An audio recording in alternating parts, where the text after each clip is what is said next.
So Dialogue is 1 year old actually. It's we started last year, so it's a brand new corporate benefit that we put together.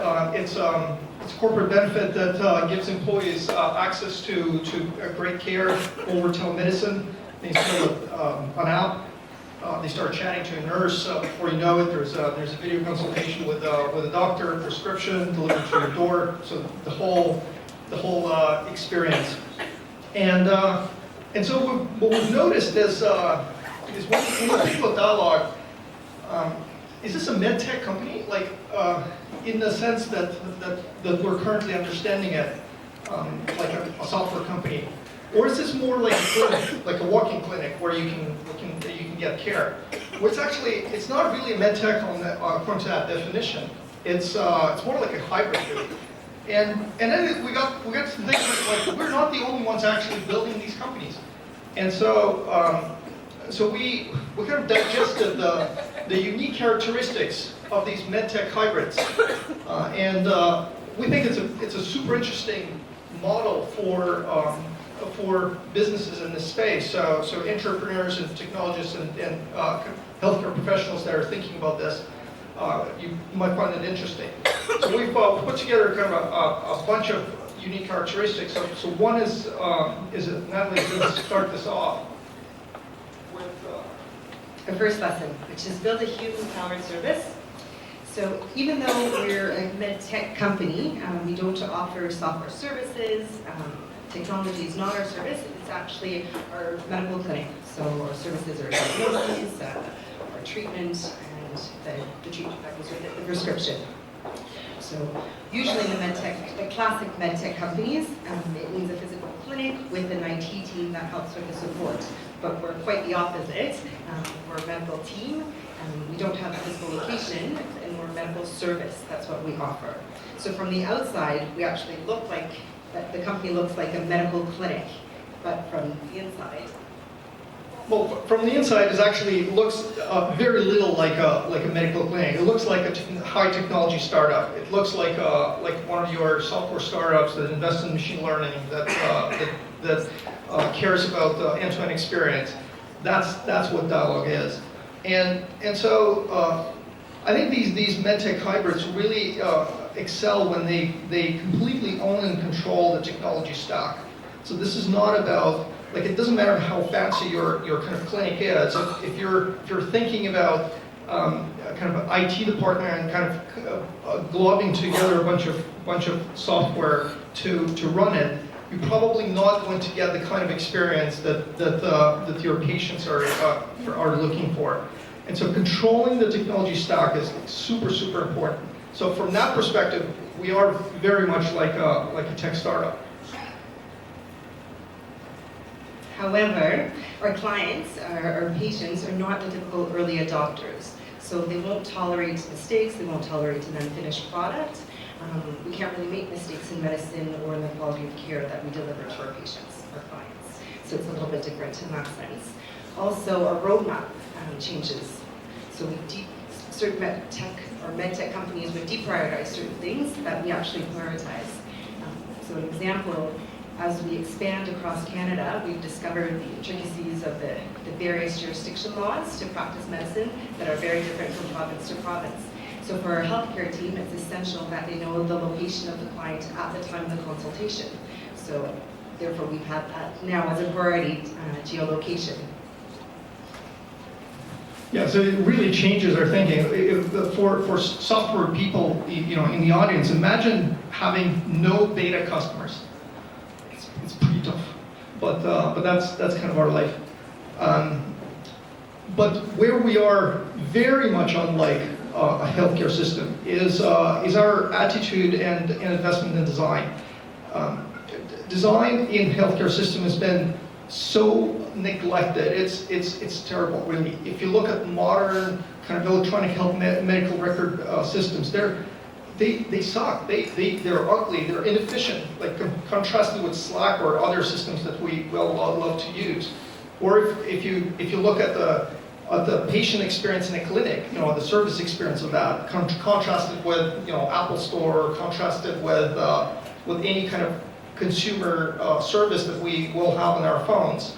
So it's a night and day. And so don't be like a healthcare clinic when it comes to design. Be more like a health tech or technology startup. So these are kind of 4 characteristics of these hybrid companies that we've noticed. But there is one that is really, really key, and that is people who will succeed in this are people who will be able to build a hybrid team or bring together these 2 very, very different teams, the healthcare professionals and technologists, to solve problems together. And that's actually very hard because they tend to speak different languages, they have vastly different perspectives and backgrounds. And so it's tricky to build, but if you pull this off, and we're like working every day very hard at keeping that alive and kind of making that tick, the result is super powerful.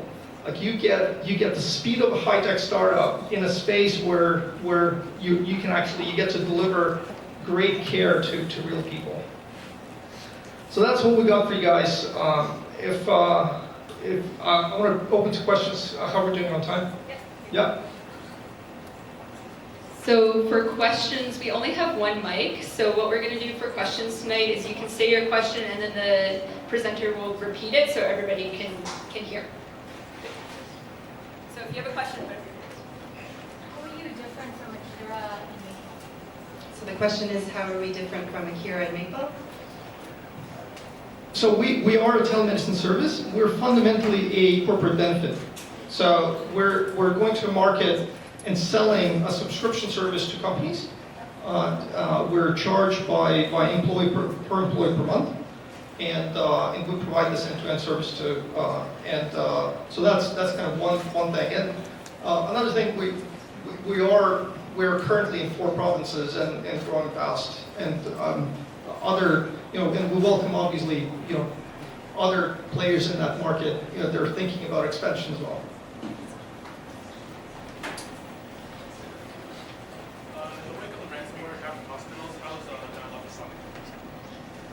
In the wake of ransomware attacks, how's Dialogue responding? So I guess it would be too late to respond now, because if we're now responding, then that means we didn't do something. So we from ground up we've built the system with very high levels of privacy and security embedded in the system. We have people, I've spent many years in privacy space, and other technologists, and as part of principal technologists. So it's kind of part of our DNA, and goes back to controlling the stack. Like we thought about this, from day one of the company.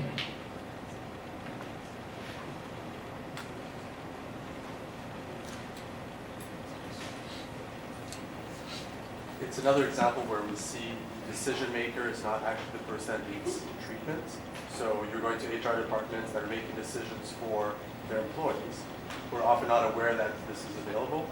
Could you share an example of how that communication has been seamless? So that the HR department was able to communicate it to the employee had a good experience, and that you can fuel that, because that's often the pass of the baton that gets lost. Absolutely, that's a good point. So our sales team does deal with the HR department. So the question is, how do we go from communicating the information from the HR team, or whoever decides to buy our services, to the people who actually use it, so the employees. And what we do, so the sales team will deal with the HR team, and we'll take a look at what the employees need in that specific company. And we always have lunch and learns. So whenever we onboard a company, I will go, and usually another co-founder, and we'll go over our services and explain what we do, so that employees know exactly what's offered, what's available. And then through the HR, questions will be answered through email with questions. They can send their emails, they can send emails directly to our support team as well. We solicit feedback from the employees, which then goes to HR and gets back to us. So continuous loop.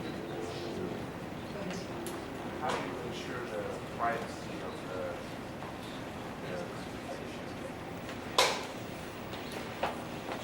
question is, how do we ensure the privacy of the patient for the consultation? So on the medical end, when the patient consults, they always have to consult in a private space. So it can be from their home, a closed office space, it's from a car, as long as they're not driving or moving.